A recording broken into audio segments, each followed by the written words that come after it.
So our solar powered car goes 100 meters in 4 seconds.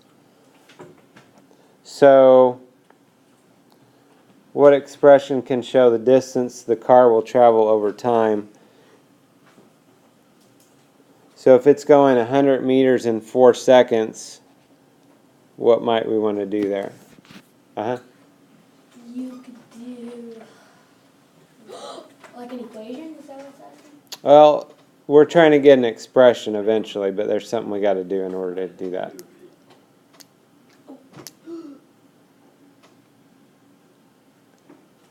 Would it be 100 divided by 4?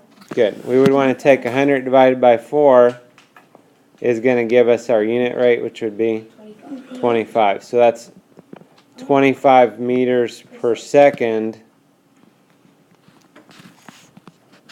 So then if we had, if x represents the number of seconds,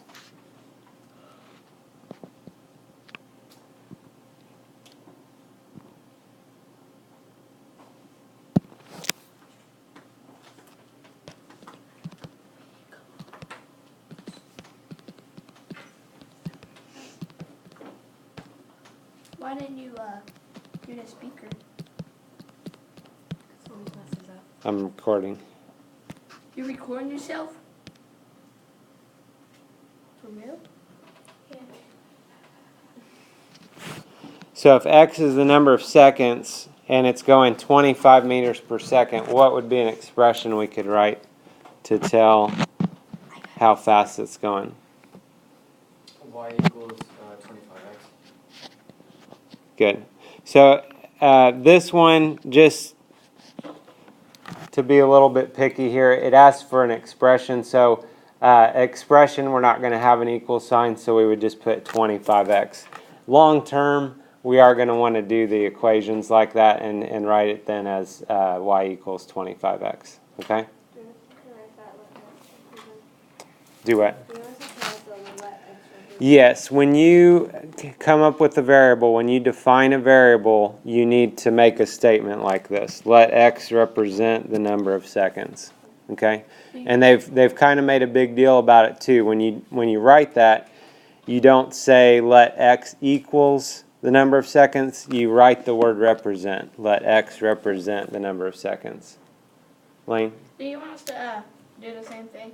Like do the box around it? Or? Well, that's our answer. So, you know, sometimes if we've got a lot of work involved in a problem and then we get to an answer, if you circle the answer or something, just makes it easier for us to find it later. Veronica? Would we have to put the y and then equals 25? For this one, we actually would not want to put the y equals just because it said expression. But If they said equation, then we would put y equals 25x. But if you did do it for this one, would it be counted as wrong? If they ask for an expression, technically we should not have an equal sign. Okay? Good question. Okay, any other questions so far? Okay, example 1. The students in Meg's class are building a fence around the class garden. How can they use the pricing of the different lengths of fencing to determine the cost of 50 feet of fencing? Okay, so a couple different ways we can do this here. 60 feet costs $30, 15 costs 75, 24 costs 120. One thing, probably what I would do, like we've been talking about, is I would look to see if this is proportional or not. That's what I do. So I would see, you know, if we did $30 divided by 6, 75 divided by 15, and 120 divided by 24, I would look at what we get. Well, we know 30 divided by 6 would be 5. 75 divided by 15, 5. and 120 divided by 24. 5. Okay, so what that means, that's my unit rate, right? And it's proportional. Okay, so it's $5 per foot. It is proportional. So, in my opinion, I'm going to tell you what the book's doing here, but they're really doing more work than what we need to for this problem. Okay? So the book's saying, okay, we're going to make some ordered pairs here. And we're going to draw a line that goes through those ordered pairs. And then we're going to look at this graph, and then we're going to say, with our upside down triangles here, we're going to say that this goes up 45 over 9, which is 5. We're going to say it goes over here, it goes up 100 and over 20, which is 5. So now the slope is 5. Well, we already figured that out the way we did it too, right? Only with not as much work because we didn't graph all this stuff. Okay, so slope is 5 means it's $5 per foot, like we figured out already.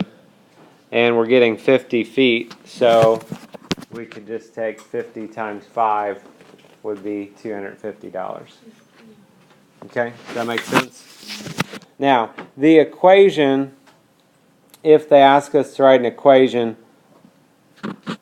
this is our equation, is y equals 5x. Remember, that's like what we've been doing. Since it's proportional, that's like y equals kx here. Right.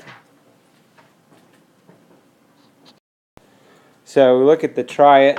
They want us an equation, to write an equation that describes this relationship. They have started us out here, and they've kind of got a point highlighted for us here. So we'll just go ahead and use their point here, I guess, if you want. We wouldn't have to use the point, but we'll just pretend we have to fill in their blanks.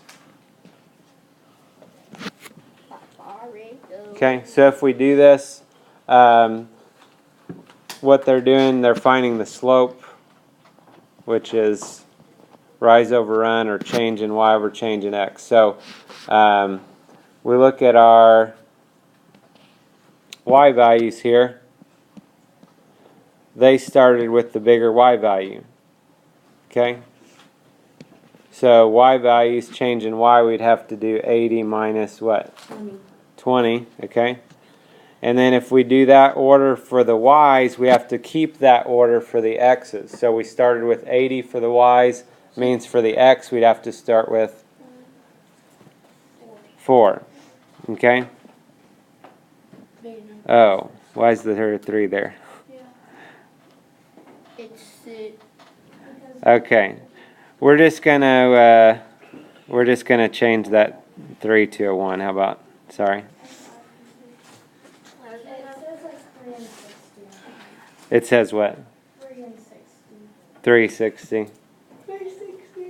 Your book says 360. No, it has. Oh, yeah, right. Yeah, if I was looking at that closer, well, yeah, we would have to use, I guess, just for the sake of it, since I said we would use their stuff. Let's go back to that, sorry. Okay, so instead of 1, now go back to 3. yeah, let's use those 2 points there. Okay, so 80 minus 60, and then 4 minus 3. It was 20. No, we would have to. 80 minus 20. Right, I didn't realize that they had a 3 filled in for the bottom part. I didn't pay attention to that. So we would have to use a point that had an x coordinate of 3. So now we do 80. So right now we're using the points 360 and 480. But either way, you're going to get the answer. Right. So 80 minus 60 is 20, and then 4 minus 3 is 1. So first of all, I would say then our slope is what? 20. And is this proportional? Yes. How do we know? Because straight. It's straight and it goes through 0, 0. Good. Okay, so our equation then would be y equals 20x. Good. Okay. When we do the stuff in this lesson, again, rather than the y equals kx, we're going to be talking about y equals mx. And again, m is representing our slope, or our rate of change, or our rise over run, or, yeah. And, you know, somebody looks at this and say, well, slope, why don't they just use an S for slope? I've tried researching a little bit, and they don't exactly, from what I've seen, I've not found like a for sure definite reasoning from where it originated, but it does have to do with like something with the different languages. Obviously, different languages, we have different words for things. Yep. Does that make sense? So in some other language, there might be a word that's related to slope that starts with an M. So, you know, English, we're not the only language here, so there's going to be variations there. That's things are not always starting with the letter that our word starts with. Okay, example 2. Line has a slope of -1/2. See the negative slope there? Since it's going down. The point 4, -2 is on the line. Use the point and the slope to graph the line. Oh. So they're just telling us that information. Sorry. They're telling us that information, and then they want us to graph it. So we would start out graphing this point 4, -2. So imagine this is blank. Right. And we would graph this point 4, -2. And then we would use our slope. So slope is -1/2. So it's changing y over changing x. They kind of put the negative sign next to the fraction. We can actually pull that up with the numerator. I like to have it in that form where the negative's up with the numerator, so -1/2. So changing y is -1 means we go down 1. So that's from that point we go down 1. So if you want to mark that as a -1 actually instead of a 1 there, you can.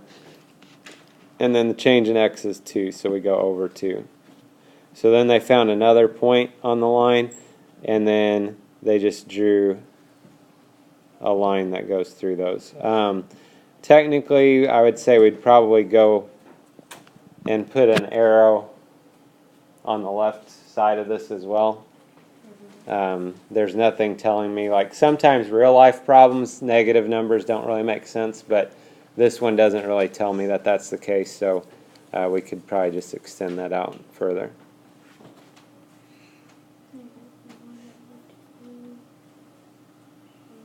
Pretty confusing. Okay, so if you look at example 3, recipe for trail mix calls for 1 cup of raisins for every 2 cups of granola. okay, so we're underlining that information as we read the problem, highlighting that. Write an equation that describes the relationship between the raisins and granola and graph the line.